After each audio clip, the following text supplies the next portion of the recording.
vamos conversar um pouco, então, sobre a Doppler velocimetria na avaliação da vitalidade fetal. Quando nós falamos da Doppler velocimetria, nós temos que pensar em qual é o nosso objetivo, né? Toda vez que a gente avalia a vitalidade fetal, nós temos um objetivo muito claro, que é fazer o diagnóstico do sofrimento fetal para evitar um dano neurológico e até um óbito. E quando pensamos nesse dano neurológico, nesses distúrbios de oxigenação fetal, nós temos uma sequência. Então, inicialmente, um feto passa por uma situação de hipoxemia, que é quando se diminui a pressão de oxigênio, a oferta de oxigênio no sangue fetal.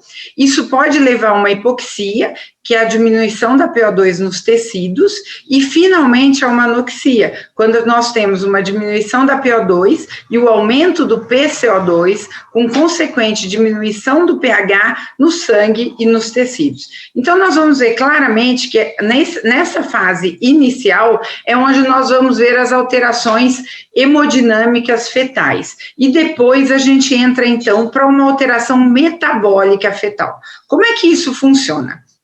Então, toda vez que o feto percebe uma oferta menor de oxigênio do que a sua necessidade, ele inicia a resposta hemodinâmica. Isso é o que acontece não só nos fetos, mas em qualquer pessoa que tem uma situação de uma oferta baixa de oxigênio. Existe um privilégio dos órgãos nobres, então aumenta-se o fluxo para cérebro, coração, suprarrenais, com diminuição de fluxo para rins e membros.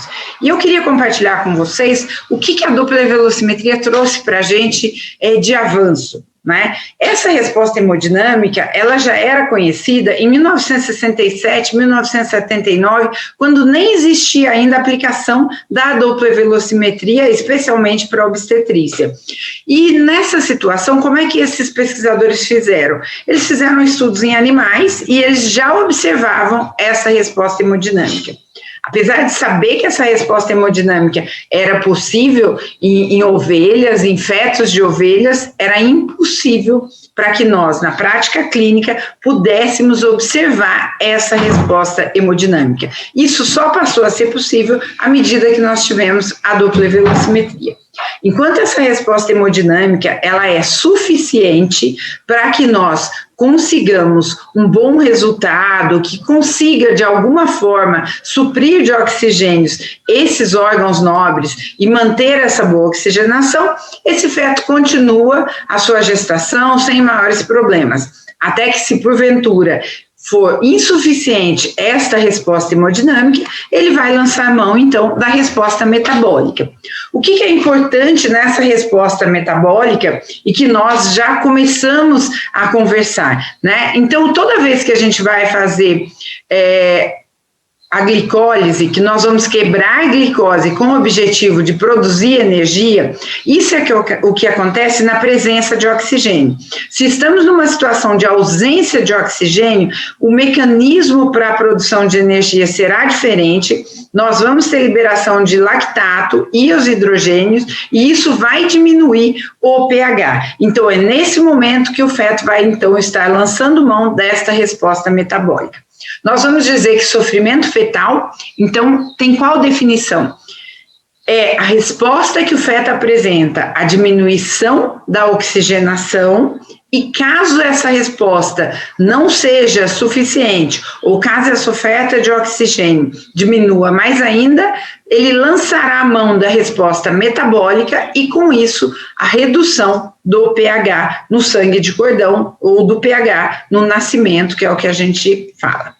E aí é muito importante que a gente pense assim: quais são as pacientes que têm risco para insuficiência placentária? Porque a diminuição de oferta de oxigênio, ela ocorre principalmente nas situações de insuficiência placentária. E nós temos que a insuficiência placentária, ela é mais comum nas síndromes hipertensivas, no diabetes pré-gestacional, no lúpus, nas trombofilias e nas anemias falciformes. Nessas situações, nós vamos ter infartos e tromboses. mas nós também podemos ter insuficiência placentária nas situações de cardiopatia cianótica, onde nós observamos, então, uma placentação inadequada. Então, são essas as situações onde, de uma forma mais comum, nós acabamos observando as alterações da insuficiência placentária. Algumas pessoas perguntam, mas existe alguma vantagem? A gente faz para o baixo risco, faz para o alto risco? Que vaso a gente avalia? Então, lembrando que desde que foi descrito por Christian Doppler, a dopplervelocimetria, ela passa a ter aplicabilidade em inúmeras situações no mundo, né? E na parte de obstetrícia, passa a ter aplicabilidade na avaliação dos vasos, tanto maternos quanto os fetais. Nós vamos falar um pouquinho sobre dopplervelocimetria de artérias uterinas, de artérias umbilicais, de cerebral média e de ducto venoso. Quando nós pensamos na função placentária, o ponto inicial de avaliação da função placentária, o que surgiu foi a dopplervelocimetria de artérias uterinas. E na dopplervelocimetria de artérias uterinas, todo mundo tinha esperança que nós íamos fazer a predição, né? Então, nós íamos pensar quais são as situações onde eu posso, olhando as artérias uterinas, pensar que se eu não tenho um bom fluxo nas artérias uterinas, seja por um aumento da resistência placentária, ou seja por uma doença materna, isso vai fazer com que essa placenta se desenvolva de uma forma inadequada. E nessa situação, aqui a gente vê um Doppler de uterinas normal, né, onde observamos aqui um fluxo diastólico bastante abundante, e aqui já um Doppler de artérias uterinas alterado, onde a gente observa a incisura protodiastólica e uma diminuição do fluxo aqui na diástole.